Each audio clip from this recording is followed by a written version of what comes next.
जय हिंद। एक बार फिर से आप सभी का तहे दिल से हार्दिक स्वागत है। यूपी कांस्टेबल भर्ती 2022 असिस्टेंट ऑपरेटर, हेड ऑपरेटर या फिर अगर आप किसी भी गवर्नमेंट जॉब की तैयारी करते हैं जिसमें साइंस के क्वेश्चंस आपके आते हैं तो आपकी क्लास स्टार्ट हो चुकी है। ये हमारी क्लास नंबर 27 है मेरे भाई। इसके पहले हमने 26 तक अच्छे से कंप्लीट कर लिया है साइंस को अलग और बेहतर तरीके से। अगर आपने नहीं देखा तो आप चैनल की प्लेलिस्ट में जा करके हर एक क्लास को क्रमानुसार देख सकते हैं। तो चलिए आज की इस बेहतरीन और लाजवाब क्लास की शुरुआत करते हैं। ये हमारी सिलेक्शन वाली क्लास होती है जो कि गाइस वर्दी की तैयारी वाली क्लास है। मतलब अगर आप गाइस हर एक क्लास को अटेंड करते हैं, कोई भी क्लास मिस नहीं करते हैं साइंस की गाइस, तो इसी में से क्वेश्चन आने वाले हैं, बस आप इतना समझ जाओ, ठीक है। अगर गाइस जिस दिन से आपकी गाइस ऑनलाइन शुरू हुई ना, उसी दिन से गाइस उसके लगभग 3-4 दिन से गाइस मैंने 3-4 दिन बाद वो वीडियो बनाई थी, वो जॉब प्रोफाइल वाली, और उसके बाद गाइस मैंने आपकी क्लास शुरू कर दी थी। तो अगर आप तब से अब तक क्लास ले रहे हैं, अगर कोई भी क्लास आपने मिस नहीं की है तो निश्चित है कि आने वाले जो आपका एग्जाम होगा गाइस उसमें आपका क्वेश्चन फंसेगा। चलिए आज की इस क्लास की शुरुआत करते हैं। मेरे भाई, क्या भरोसा करें गैरों पर जबकि हमें चलना है अपने ही पैरों पर। समझ गए ना मेरे भाई? आपको समझ में आ रहा होगा कि आजकल किसी के ऊपर भरोसा नहीं किया जाता है, क्योंकि गाइस क्या पता कहाँ पर क्या हमें धोखा दे दे, कौन हमें धोखा दे दे, कुछ पता नहीं है। इसीलिए मेरे भाई अपने पैरों पर खड़े हो जाइए, तब गाइस आप कुछ कीजिए, ठीक है। तो वही लिखा गया मेरे भाई कि क्या भरोसा करें गैरों पर जबकि हमें चलना है अपने ही पैरों पर, ठीक है। तो अब आप समझते हैं, बढ़ते हैं हम क्लास की तरफ। आपके सामने फर्स्ट क्वेश्चन रखते हैं। फर्स्ट क्वेश्चन आपके सामने आरआरबी ग्रुप डी की 2018 की शिफ्ट नंबर सेकंड में क्वेश्चन पूछा गया है। क्वेश्चन क्या कह रहा है? द्रव्यमान गुणे त्वरण बराबर क्या होगा। देखो ये क्वेश्चन आपका इंपॉर्टेंट है, और अगर आपने गाइस से न्यूटन के गति के द्वितीय नियम को पढ़ा होगा तो आप आसानी से बता सकते हैं। न्यूटन की गति का द्वितीय नियम क्या है मेरे भाई? कि जो बल है यह द्रव्यमान और त्वरण के बराबर होता है, द्रव्यमान और त्वरण के गुणनफल के बराबर होता है। आपने पढ़ा होगा F बराबर M A. F force, M mass, A acceleration. मतलब गाइस यहाँ पर ये हुआ कि मॉस एंड एक्सेलरेशन का प्रोडक्ट ही जो गाइस है वो है फोर्स। मतलब जो गाइस द्रव्यमान और त्वरण है इसका गुणनफल जो है यह बल कहलाएगा। मतलब यहाँ पर आपका सही आंसर क्या हो जाएगा? आपका option number A correct answer हो जाएगा। ए आंसर आपका बिल्कुल करेक्ट आंसर, परफेक्ट आंसर हो जाएगा। अगला है कि प्रतिबल का प्रभाव निम्नलिखित में से किस पर निर्भर करता है। इसका आंसर आप सभी को बताना है। करेक्ट आंसर क्या हो जाएगा? परफेक्ट आंसर क्या हो जाएगा? फटाफट आंसर देंगे हमारे सभी प्यारे भाई बहन। इसका करेक्ट आंसर क्या हो जाएगा? देखो, प्रतिबल बराबर क्या होता है मेरे भाई? बल बटे क्षेत्रफल। बल बटे क्षेत्रफल होता है जो कि होता है आपका प्रतिबल। इसका गाइस अगर मात्रक कहा जाए तो न्यूटन प्रति मीटर स्क्वायर, या फिर कहा जाए पास्कल, बात एक ही है, ठीक है। तो न्यूटन प्रति मीटर स्क्वायर या पास्कल इसका मात्रक हो जाएगा प्रतिबल का। और प्रतिबल जो है गाइस ये किस पर निर्भर करेगा? तो यह क्षेत्रफल पर निर्भर करेगा, क्योंकि बल बटे क्षेत्रफल इसका सूत्र ही होता है, तो ये क्षेत्रफल पर पूर्ण रूप से निर्भर करेगा। करेक्ट आंसर यहाँ पर आपका क्या हो जाएगा? Option number D. अगला आपके सामने मेरे भाई क्वेश्चन आपसे क्या कह रहा है? अगला थोड़ा दिमाग लगाइएगा, आंसर आसानी से आ जाएगा।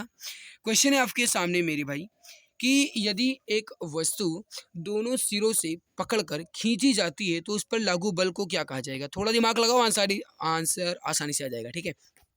जैसे मान लो गाइस ये आपके पास कोई एक रस्सी है, ठीक है। ये आपके पास कोई एक रस्सी है, यहाँ पर खड़े हैं चंगू बाबा, ठीक है, और यहाँ पर खड़े हैं मंगू बाबा। तो चंगू इधर खींच रहे हैं और मंगू इधर खींच रहे हैं। तो जब चंगू इधर खींच रहे हैं, मंगू इधर खींच रहे हैं, मैंने क्या कहा? खींच रहे हैं भैया, मैंने क्या कहा? खींच रहे हैं। तो वही कहा गया, दोनों सिरों से पकड़कर क्या किया जाता है? खींचा जाता है। मतलब उसमें खिंचाव उत्पन्न होगा ना, तो उस पर लागू बल को क्या कहा जाएगा? खिंचाव कहा जाएगा। करेक्ट आंसर यहाँ पर क्या हो जाएगा? आपका ऑप्शन नंबर डी। जो भी प्यारे भाई बहन ऑप्शन डी बता रहे हैं बिल्कुल परफेक्ट हो जाएगा, करेक्ट आंसर आपका हो जाएगा, ठीक है।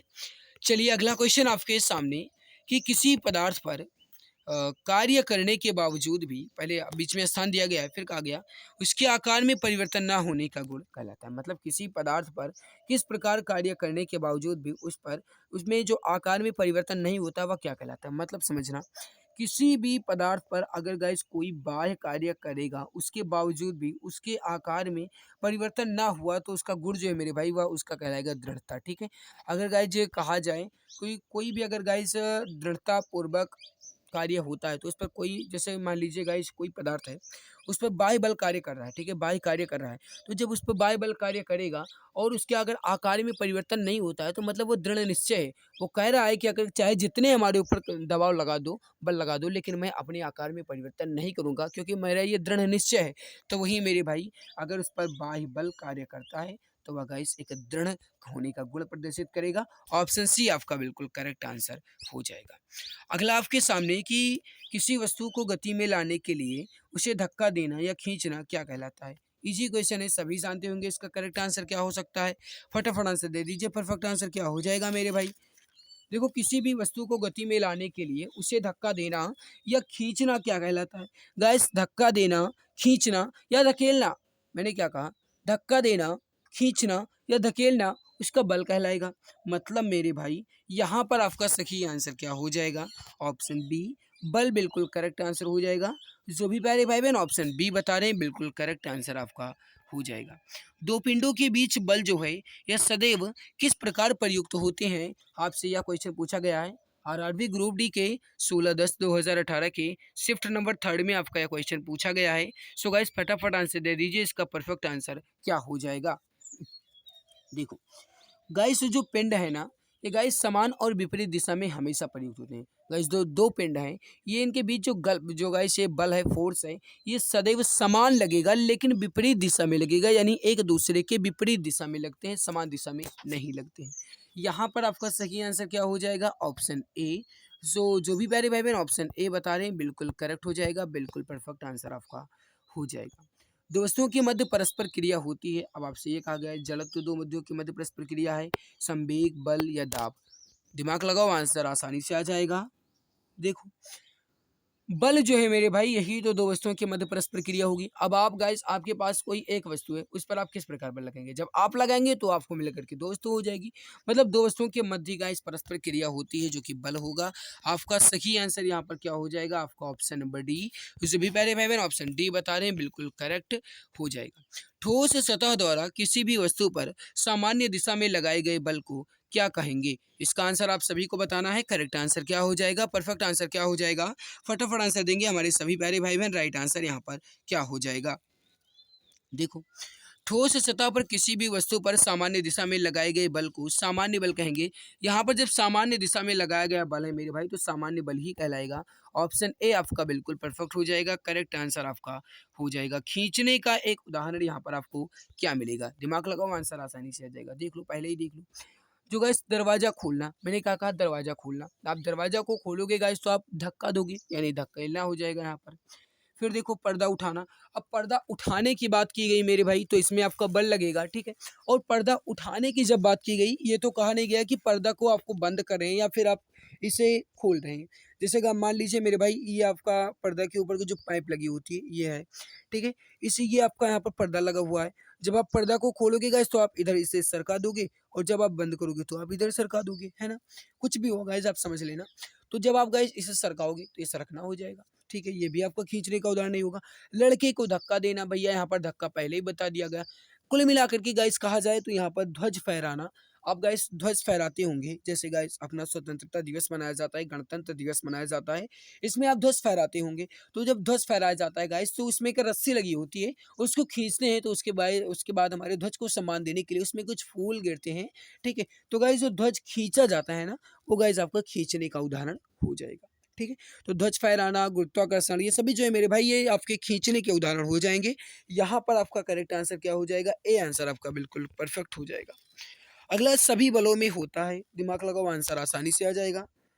भैया देखो सभी बलों में होता है। भैया आप ये तो जानते ही हो कि बल जो है यह एक अ, सदिश राशि है ना।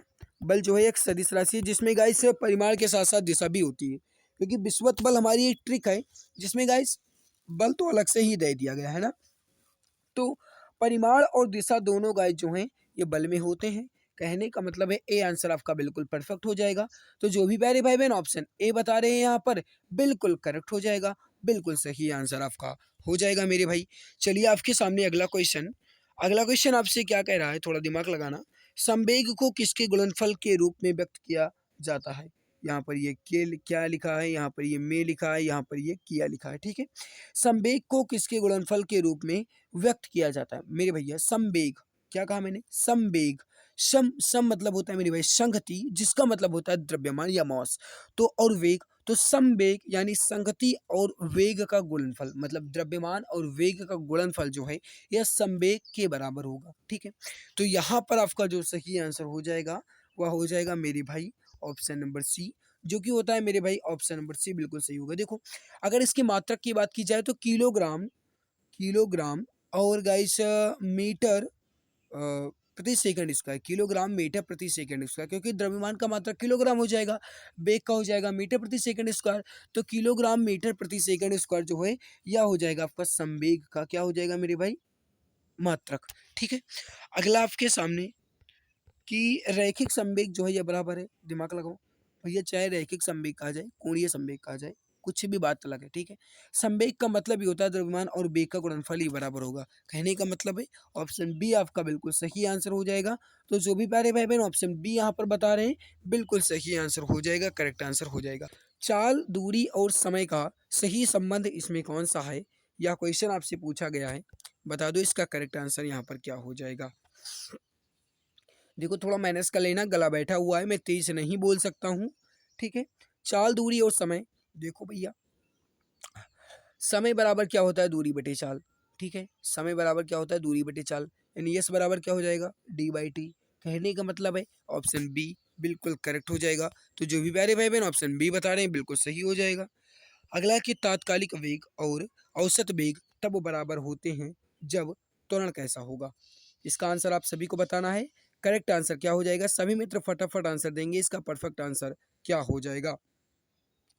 तो तात्कालिक वेग औसत वेग तब बराबर होंगे जब गाइस वस्तु में एक शून्य त्वरण होगा, मतलब उसमें त्वरण उत्पन्न नहीं होगा, एक्सेलरेशन बिल्कुल जीरो होगा, तभी गाइस दो तात्कालिक वेग है और औसत वेग है ये बराबर हो सकते हैं। कहने का मतलब है ऑप्शन डी आपका यहाँ पर बिल्कुल करेक्ट आंसर हो जाएगा। तो जो भी बारे भाई बहन ऑप्शन डी बता रहे हैं बिल्कुल सही आंसर हो जाएगा। विस्थापन के परिवर्तन की दर को कहा जाता है, यह क्वेश्चन आपसे पूछा गया, फटाफट आंसर दो मेरे भाई। अगर आपने अभी तक क्लास को लाइक नहीं किया है तो सभी मित्र एक बार क्लास को दिल की गहराई से लाइक जरूर कर देंगे। अगर उनको अपनी मेहनत पर विश्वास है, लगता है कि उनका इस बार सिलेक्शन हो जाएगा, तो जो भी मित्र अभी तक क्लास को लाइक नहीं किए हैं वह एक बार क्लास को दिल की गहराई से लाइक जरूर कर देंगे। एंड जो चैनल पर पहली बार आए हैं वह सब्सक्राइब जरूर कर लेंगे, ताकि आने वाली हर लाइव क्लासेस की नोटिफिकेशन आपको टाइम टू टाइम मिला करे, ठीक है। तो सब्सक्राइब जरूर कर लेना। विस्थापन के विस्थापन के परिवर्तन की दर को क्या कहा जाएगा? वेग कहा जाएगा मेरे भाई। ऑप्शन नंबर डी आपका बिल्कुल करेक्ट आंसर हो जाएगा। तो जो भी प्यारे भाई बहन ऑप्शन डी बता रहे हैं बिल्कुल सही आंसर हो जाएगा। विस्थापन के परिवर्तन की दर को क्या कहा जाता है? बस वही मेरे भाई घुमाया गया। यहाँ पर देखो क्या कहा जाता है, थोड़ा इसका गाइस मतलब लिखावट चेंज की गई और इसमें थोड़ा इसका लैंग्वेज चेंज किया गया और पूछ लिया गया अलग अलग एग्जाम में। वो ग्रुप डी में पूछा गया तो ये आपका एएलपी एंड टेक्नीशियन में पूछा गया। भैया क्वेश्चन वही रहता है, क्यों लैंग्वेज ही चेंज की जाती है, ठीक है। विस्थापन के परिवर्तन की दर को वेग ही तो कहेंगे। करेक्ट आंसर यहाँ पर क्या हो जाएगा आपका? Option number D. जो भी प्यारे भाई बहन ऑप्शन डी बता रहे हैं बिल्कुल करेक्ट हो जाएगा, बिल्कुल परफेक्ट आंसर आपका हो जाएगा। अगला है कि वेग में परिवर्तन बटे लगने वाला समय, दिमाग लगाओ। कहा क्या गया गाइस, मैंने आप सभी को पहले ही बता रखा था कि वेग में परिवर्तन की दर, वेग में परिवर्तन की दर को हम त्वरण कहते हैं, ठीक है। वेग में परिवर्तन की दर को हम क्या कहते हैं? त्वरण कहते हैं। यानी कि कहा जाए तो मीटर प्रति सेकंड स्क्वायर, मीटर प्रति सेकंड स्क्वायर जो है मेरे भाई ये इसका मात्रक हो जाएगा। और यहाँ पर जो सही आंसर होगा आपका वो हो जाएगा त्वरण। यहाँ पर करेक्ट आंसर क्या हो जाएगा? एक्सेलरेशन या त्वरण। ऑप्शन सी आपका बिल्कुल सही आंसर हो जाएगा। अगला क्वेश्चन आपके सामने मेरे भाई कि नकारात्मक त्वरण निम्न में से किसकी दिशा के विपरीत होता है? नकारात्मक त्वरण या ऋणात्मक त्वरण या नेगेटिव एक्सेलरेशन। मेरे भाई जो नकारात्मक त्वरण है या ऋणात्मक त्वरण है ये इसको हम मंदन के नाम से जानते हैं, याद रखना। किसके नाम से जानते हैं? मंदन के नाम से जानते हैं। और जो नकारात्मक त्वरण है या ऋणात्मक त्वरण है गाइज यह किसकी दिशा के विपरीत होगा, यह क्वेश्चन आपसे पूछा गया है। अब आप सभी जानते हैं गाइस ये वेग के ही तो विपरीत होगा, क्योंकि वेग में परिवर्तन की दर को ही हम कहते हैं त्वरण। तो वेग की दिशा के जब विपरीत होगा उसे हम कहेंगे नेगेटिव त्वरण या ऋणात्मक त्वरण। कहने का मतलब है ऑप्शन ए आपका बिल्कुल सही आंसर हो जाएगा। तो जो भी प्यारे भाई बहन ऑप्शन ए बता रहे हैं बिल्कुल करेक्ट हो जाएगा, परफेक्ट आंसर आपका हो जाएगा। एक समान तल वाली सीधी सड़क पर नियत त्वरण पर दौड़ने वाली कार के संबंध में इनमें से कौन सा कथन सत्य है? थोड़ा दिमाग लगाओ, आंसर आपका आसानी से आ जाएगा। जब कहा क्या गया, एक समान तल वाली सीधी सड़क है, इसमें नियत त्वरण, अब जब नियत त्वरण कह दिया गया मेरे भाई, तब त्वरण शून्य कहाँ से हो जाएगा? बिल्कुल गलत। कार का वेग शून्य कैसे हो सकता है जब त्वरण गाय जिसमें है? ये भी गलत। कार का त्वरण निरंतर बदल रहा है, अरे भैया जब पहले ही बता दिया गया कि त्वरण जो है वह कैसा है? नियत है, तब त्वरण कहाँ बदल रहा है? मतलब ये भी आपका गलत। ठीक है, कार का वेग निरंतर बदल रहा है, बिल्कुल ये आपका बिल्कुल सही हो जाएगा। मतलब ऑप्शन नंबर डी आपका बिल्कुल परफेक्ट हो जाएगा। तो जो भी प्यारे भाई बहन ऑप्शन डी यहाँ पर बता रहे हैं बिल्कुल सही आंसर हो जाएगा। मेरे भाई अगर आपने अभी तक क्लास को लाइक नहीं किया है तो सभी मित्र एक बार क्लास को लाइक ज़रूर कर देंगे। अगर आपको अपनी मेहनत पर विश्वास है, लगता है कि इस बार आप सभी का सिलेक्शन हो जाएगा, एक सीट आपकी कंफर्म हो जाएगी, तो जो भी प्यारे भाई बहन अभी तक क्लास को लाइक नहीं किए हैं वो लाइक ज़रूर कर देंगे। एंड जो चैनल पर पहली बार आए हैं मेरे प्यारे भाई, वही चैनल को सब्सक्राइब जरूर कर लेंगे, ताकि आने वाली हर लाइव क्लास की नोटिफिकेशन आपको टाइम टू टाइम मिलती रहे। एक समान वेग से चलती किसी वस्तु का त्वरण कैसा होगा? जब एक समान वेग से चल रही है, उसके वेग में परिवर्तन हो ही नहीं रहा है, तो त्वरण कैसा होगा? शून्य होगा ना, क्योंकि त्वरण बराबर होता क्या है मेरे भाई? वेग में परिवर्तन की दर, यानी वह कितने समय में कितने वेग में अपने परिवर्तन कर रही है। जब वेग में परिवर्तन ही नहीं हो रहा है, वेग जो है वह एक समान है, तब त्वरण कहाँ होगा? त्वरण इसका क्या होगा? शून्य होगा। कहने का मतलब है ऑप्शन नंबर डी आपका बिल्कुल करेक्ट आंसर हो जाएगा। जो भी प्यारे भाई बहन ऑप्शन डी बताए हैं बिल्कुल सही आंसर आपका हो जाएगा। त्वरण की बीमा क्या होगी? अब त्वरण की बीमा आपसे कहा गया, दिमाग लगाना, आंसर आपका आसानी से आ जाएगा। त्वरण की बीमा, त्वरण बराबर आपका क्या होता है मेरे भाई? यानी कि कहा जाए मेरे भाई तो त्वरण जो है यह होता है आपका वेग में परिवर्तन की दर। चलो यहाँ पर लिख रहे हैं वेग में परिवर्तन की दर। दर मतलब समय। इसका बीमा निकालने की कोशिश कर रहे हैं, ठीक है। अब वेग में परिवर्तन, वेग का गाइस कहा जाए तो वेग हो जाएगा आपका मीटर। फिर देखो वेग में परिवर्तन की दर मेरे भाई आपसे कहा गया है, ठीक है। और वेग होता है मेरे भाई, ये होता है मीटर, जो कि मापा जाता है लंबाई में, मतलब लेंथ हो जाएगा। और दर, दर यानी समय, समय क्या हो जाएगा मेरे भाई? सेकंड, और जो कि स्क्वायर होगा वेग में परिवर्तन की दर। तो यहाँ पर जो आपका हो जाएगा, और सेकंड को हम कहेंगे टी से, मतलब हो जाएगा मेरे भाई वो हो जाएगा एल और टी की पावर -2। तो एल टी के पावर -2 इसमें कहाँ लिखा गया है? चलो, एल टी की पावर -2 मतलब एम जीरो हो जाएगा। जब एम है ही नहीं, द्रव्यमान है ही नहीं, तो एम जीरो हो जाएगा मेरे भाई। तो एल की पावर 1, एम की पावर 0 और टी की पावर -2, त्वरण का जगह जो है यहाँ पर ये डायमेंशनल हो जाएगा, मतलब बीमा हो जाएगी। ए आंसर आपका बिल्कुल करेक्ट आंसर हो जाएगा, बिल्कुल परफेक्ट आंसर आपका हो जाएगा। देखो अगर आपको लगता है कि मैं स्लो बोल रहा हूँ, धीरे बोल रहा हूँ, तो आप एयरफोन का यूज़ कर सकते हैं मेरे भाई। मेरा गला बैठा हुआ है, मैं तेज़ नहीं बोल सकता हूँ। ज़्यादा तेज़ बोलूँगा तो आपकी क्लास भी बंद हो जाएगी, 2-3 दिन आपकी क्लास बंद हो सकती है, तो क्या फ़ायदा? इसीलिए आप एयरफोन का यूज़ कर लो मेरे भाई, ठीक है। आज हमारे गले में खराश ज़्यादा है। ये आपका छोटा सा न्यूमेरिकल है, एक बच्चा सा चूहे जैसा, ठीक है। पहाड़ नहीं है, दिमाग लगाओ, आंसर आसानी से आ जाएगा। स्थिर अवस्था में प्रारंभ करने पर सुनील की कार 10 सेकंड में 20 मीटर सेकंड इनवर्स वेग प्राप्त कर लेती है। कार का त्वरण ज्ञात कीजिए। त्वरण बराबर क्या होता है? अभी आपने देखा कई सारे क्वेश्चन आपके आ गए हैं त्वरण से संबंधित, ठीक है। त्वरण बराबर क्या होता है आपका? वेग में परिवर्तन की दर। वेग कितना दिया गया मेरे भाई?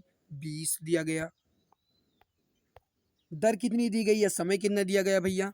10 सेकंड दिया गया, ठीक है। मात्रक क्या है? Metre second inverse. ओके, तो 10 दूना 20, मतलब 2 मीटर सेकंड इनवर्स। कहने का मतलब क्या है मेरे भाई? यहाँ पर आपका सही आंसर क्या हो जाएगा? सही आंसर यहाँ पर आपका क्या हो जाएगा? 2 मीटर सेकंड स्क्वायर। क्योंकि गाइस कहा जाए तो जो मीटर त्वरण होता है, इसका मात्रक क्या होता है? मीटर प्रति सेकंड स्क्वायर। जब मीटर प्रति सेकंड स्क्वायर होता है तो मीटर सेकंड की पावर -2, या कहा जाए 2 मीटर प्रति सेकंड स्क्वायर। बात एक ही है। कहने का मतलब है ऑप्शन नंबर बी आपका बिल्कुल सही आंसर हो जाएगा, बिल्कुल परफेक्ट आंसर आपका हो जाएगा। अगला आपके सामने कि गुरुत्वाकर्षण का जो सार्वभौमिक नियम है यह किस पर लागू होता है, आपसे यह क्वेश्चन पूछा गया है, फटाफट आंसर दे दीजिए। और जो भी प्यारे भाई बहन अभी तक क्लास को लाइक नहीं किए हैं वह लाइक ज़रूर कर देंगे, कहने की ज़रूरत ना पड़े, आप इतने समझदार हैं, आप अपनी जिम्मेदारी समझते हैं कि आपको क्लास को लाइक करना है, क्योंकि गाइस आपके एक लाइक से मुझे बहुत ही मोटिवेशन मिलता है। तो जो भी प्यारे भाई बहन अभी तक क्लास को लाइक नहीं किए हैं वह लाइक ज़रूर कर देंगे। गुरुत्वाकर्षण का सार्वभौमिक नियम किस पर लागू होता है, तो वस्तुओं के किसी भी युग्म पर, किसी भी समूह पर। ऑप्शन नंबर डी आपका बिल्कुल करेक्ट आंसर हो जाएगा। जो भी प्यारे भाई बहन ऑप्शन डी यहाँ पर बता रहे हैं बिल्कुल सही आंसर हो जाएगा। जो एफ बराबर G M M by D square होता है, इस सूत्र में जी का अर्थ क्या है? इस जी का अर्थ होता है गुरुत्वाकर्षण स्थिरांक, जो कि गाइस होता है सार्वत्रिक गुरुत्वाकर्षण स्थिरांक। इसका मान कितना होता है 6.673 इंटू 10 की पावर -11 न्यूटन मीटर स्क्वायर प्रति किलोग्राम स्क्वायर। मैंने यहाँ पर इसका मान क्या बताया, जो जी का मान होता है, या फिर कहा जाए तो सार्वत्रिक गुरुत्वाकर्षण स्थिरांक का मात्रक जो होता है मेरे भाई, यह होता है आपका 6.673 इंटू 10 के पावर -11 न्यूटन मीटर स्क्वायर प्रति किलोग्राम स्क्वायर, इसका मान होता है। यहाँ पर आप देख लो, ठीक है, ये मान वाला आप याद रखना मेरे भाई, ये आपसे पूछा जा सकता है। अगला देखो, पृथ्वी वस्तुओं को अपनी ओर आकर्षित करती है, इसका कारण क्या है? इजी क्वेश्चन है, सभी जानते होंगे। इसका करेक्ट आंसर क्या हो जाएगा, परफेक्ट आंसर इसका क्या हो जाएगा? फटाफट आंसर दीजिए सभी प्यारे भाई बहन। भैया ये गुरुत्वाकर्षण बल के कारण अपनी ओर आकर्षित करती है। करेक्ट आंसर यहाँ पर क्या हो जाएगा आपका ऑप्शन नंबर डी, गुरुत्वाकर्षण बल यहाँ पर आपका बिल्कुल परफेक्ट आंसर हो जाएगा। तो जो भी प्यारे भाई बहन ऑप्शन नंबर डी बता रहे हैं बिल्कुल सही आंसर हो जाएगा। अगला है कि निम्नलिखित में से क्या गुरुत्वाकर्षण के सार्वत्रिक नियम से संबंधित नहीं है? नहीं है बात कर रहा है, याद रखना। देखो, वह बल जो हमें पृथ्वी से बांधता है, ये तो गुरुत्वाकर्षण से संबंधित है ही। फिर देखो, पृथ्वी के चारों ओर चंद्रमा की गति, ये भी गुरुत्वाकर्षण के सार्वत्रिक नियम से संबंधित है। चंद्रमा और सूर्य के कारण जो गए ज्वार भाटा आता है, ये भी आपका संबंधित है। लेकिन चंद्रमा के चारों ओर पृथ्वी की गति, भैया चंद्रमा के चारों ओर पृथ्वी की गति गलत, पृथ्वी के चारों ओर चंद्रमा की गति होनी चाहिए, है ना? बिल्कुल यही आपका गलत दिया गया है। ऑप्शन नंबर डी आपका बिल्कुल सही आंसर हो जाएगा। तो जो भी प्यारे भाई बहन ऑप्शन डी बता रहे हैं बिल्कुल परफेक्ट आंसर आपका हो जाएगा। तो मेरे भाई आज की हमारी मेहनत आप सभी को कैसी लगी, कमेंट सेक्शन में कमेंट करके ज़रूर बताना। जो भी गाइस आपकी राय हो हमारे प्रति कमेंट में ज़रूर बताना, ठीक है, कि आपको हमारी मेहनत कैसी लगी। और जो भी मित्र अभी तक क्लास को लाइक नहीं किए हैं वह एक बार क्लास को दिल की गहराई से लाइक ज़रूर कर देंगे। अगर उनको लगता है कि मैं उनके लिए मेहनत करता हूँ, इस बार उनका सिलेक्शन हो जाएगा, एक सीट उनकी कंफर्म हो जाएगी।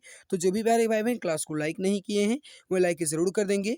एंड जो चैनल पर पहली बार आए हैं सब्सक्राइब जरूर कर लेंगे, ताकि आने वाली हर लाइव क्लास की नोटिफिकेशन आपको टाइम टू टाइम मिला करे, ठीक है मेरे भाई। और इसके अलावा मैं आपको बता दूँ कि इस क्लास की PDF आपको हमारे टेलीग्राम पर मिलेगी। टेलीग्राम चैनल है exam Guruji by Arvind sir के नाम से, टेलीग्राम पर जाकर के आप चेक कर सकते हैं। तो आज की इस बेहतरीन लाजवाब क्लास में बस इतना ही। कैसी लगी क्लास कमेंट सेक्शन में कमेंट करके जरूर बताना। इस सारी क्लास की PDF आपको हमारी टेलीग्राम पर मिलेगी, जाकर के आप इस PDF को चेक कर सकते हैं, ठीक है। तो आज की इस बेहतरीन लाजवाब क्लास में बस इतना ही। आपसे लेंगे इजाज़त, मिलते हैं दूसरी नई क्लास में, तब तक के लिए बहुत बहुत धन्यवाद। अब सरकारी नौकरी पाना हुआ और भी आसान, अब आपका सपना होगा अपना। जी हाँ, अगर आप किसी भी गवर्नमेंट जॉब जैसे UP police constable, assistant operator, head operator या फिर रेडियो ऑपरेटर या यूपी लेखपाल या किसी भी गवर्नमेंट जॉब की तैयारी कर रहे हैं तो आपके लिए सुनहरा मौका है। आप YouTube channel exam Guruji by Arvind sir के साथ जुड़कर अपनी तैयारी को और भी परफेक्ट बना सकते हैं। इस चैनल के माध्यम से आपको free live classes, recorded classes और गवर्नमेंट जॉब के नोटिफिकेशन आपको टाइम टू टाइम अपडेट मिला करेंगे। इसके अलावा सारी क्लासेस की PDF, हैंड रिटन नोट्स और बुक्स बिल्कुल फ्री में Telegram channel exam Guruji by Arvind sir पर मिलेगा। इसके लिए आप टेलीग्राम पर सर्च करें exam Guruji by Arvind sir और फाइल वाले ऑप्शन पर क्लिक करके हर एक क्लास की PDF, हैंड रिटन नोट्स एवं बुक्स को बिल्कुल फ्री में पा सकते हैं। गाइस, अगर आप मुझे इंस्टाग्राम पर फॉलो करना चाहते हैं तो इंस्टाग्राम पर सर्च करें अरविंद जायसवाल 000 और वहाँ पर भी मुझे DM कर सकते हैं। कोई भी समस्या है तो वहाँ पर भी आप मुझसे संपर्क करना चाहते हैं तो संपर्क कर सकते हैं। इसके अलावा अगर आप फेसबुक पेज को लाइक करना चाहते हैं तो एग्ज़ाम गुरुजी बाय अरविंद सर के नाम से फेसबुक पेज है, उसको भी आप लाइक एवं फॉलो कर सकते हैं। तो मेरे प्यारे भाई बहन, आप जुड़े रहिए एग्ज़ाम गुरुजी बाय अरविंद सर के साथ, क्योंकि अब आपका सपना होगा अपना, एक सीट कंफर्म है, अब की बार सरकारी नौकरी तुम्हारे हाथों में होगी।